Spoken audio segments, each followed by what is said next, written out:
I'm going to show you how to make lines of fun shapes here. So a fun repeating pattern of a basic shape. I am going to come down here to my shape tool, and I'm going to use the custom shape tool. Up here, I have my options. I've loaded the ornaments collection, which should come with your Photoshop.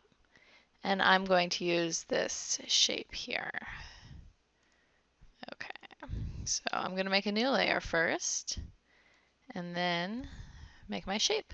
Pretty easy. Now I'm just going to duplicate this layer a bunch of times. So Control J will let me duplicate. Then using the arrow key, I'm just going to slide it over. If you hold down Shift with your arrow key, it will move a lot faster. So Control J. I'm holding down Shift with my arrow, so they just slide over there pretty quick. And I'll just do this one more time.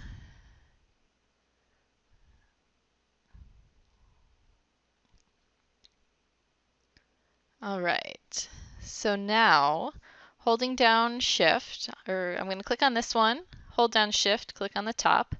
That will select all the layers. And then I have my Move tool selected already, and I'm going to select this one, which will distribute them evenly.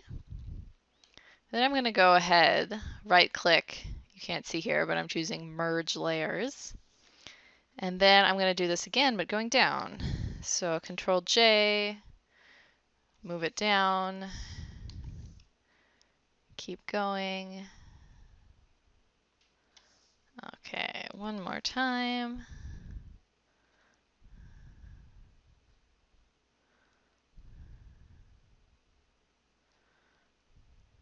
Okay, so now I'll select all the layers, and this time I'm going to select this one, which will space them out evenly now.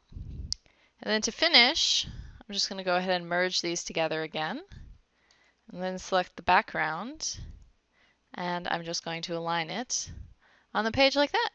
Pretty easy.